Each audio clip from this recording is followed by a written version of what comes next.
August 2006 Shorthand Tamil Junior Grade. Get ready for the dictation. 10 seconds. 5 seconds. Start. மாண்புமிகு பேரவை தலைவர் அவர்களே, வேளாண்மை மற்றும் கால்நடை பராமரிப்பு துறையின் மீதான மானிய கோரிக்கைகளின் மீதான விவாதத்தில் கலந்து கொண்டு ஒரு சில கருத்துக்களை தெரிவித்துக் கொள்ள விரும்புகிறேன். வேளாண்மை தொழில் நாட்டின் பொருளாதார முன்னேற்றத்திற்கு உயிர் நாடியாக விளங்குகிறது. இந்த தொழிலில் முக்கிய கவனம் செலுத்தி வருவது அறிந்து மிக்க மகிழ்ச்சி அடைகிறேன். நாளுக்கு நாள் பெருகி வரும் மக்கள் தொகைக்கு ஏற்ப உற்பத்தியும் அதிகரிக்க வேண்டியது அவசியம். விவசாயிகளுக்கு வழங்கப்பட்டு வரும் இலவச மின்சாரம் தொடரும் என்று அறிவித்திருப்பதை பாராட்ட கடமைப்பட்டிருக்கிறேன். மின்சார ஒழுங்குமுறை ஆணையத்தின் விதிமுறைகளால் தற்போது வழங்கப்பட்டு வரும் இலவச மின்சாரத்திற்கு எந்தவித குந்தகமும் ஏற்படாமல் விவசாயிகளை காப்பாற்ற வேண்டுமென்று வேண்டுகிறேன். விவசாயத்தில் ஈடுபட்டுள்ளோர் பொருளாதாரத்தில் பின்தங்கிய நிலையிலே உள்ளதால் அவர்களின் நலனை பேணிக் காப்பது அவசியம் என்பதை வலியுறுத்த விரும்புகிறேன்.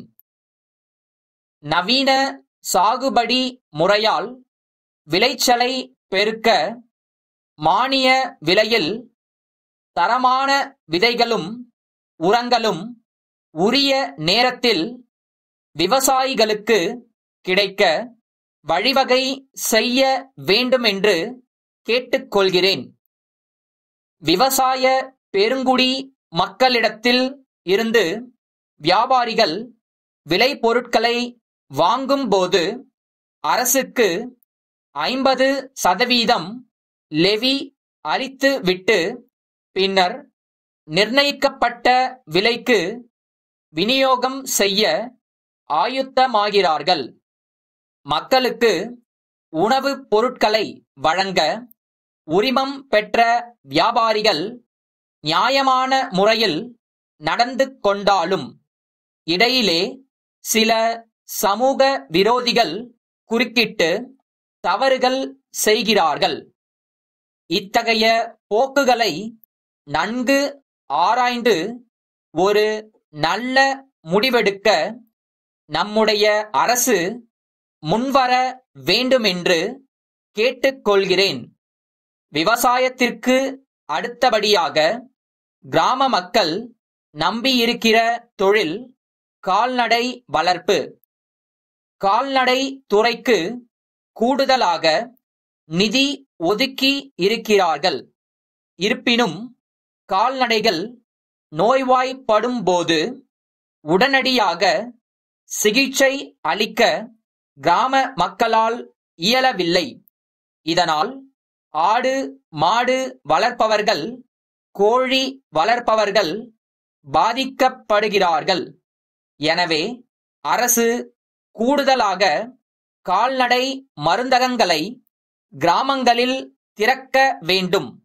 கால்நடை வளர்ப்பு தொழிலிலே ஈடுபடுவோருக்கு எளிய முறையில் வங்கி மூலம் கடன் வசதி பெற உதவ வேண்டுமென்று கேட்டுக்கொண்டு என் உரையை நிறைவு செய்கிறேன்.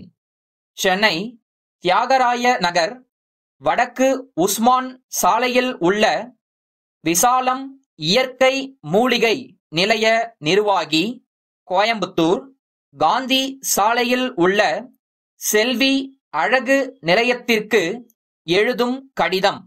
அன்புடையீர், தங்களுடைய 20 ஜனவரி நாளிட பெற்ற கடிதம் கிடைக்கப் பெற்றோம். மூலிகை செடிகளில் இருந்து கிடைக்கும் பொருட்களை கொண்டு இயற்கை முறையில் உடலுக்கு பக்க விளைவுகள் வராத வண்ணம் புதிதாக முகப்பூச்சு கலவை ஒன்றை அறிமுகம் செய்துள்ளோம் என்பதை தெரிவித்துக் கொள்கிறோம்.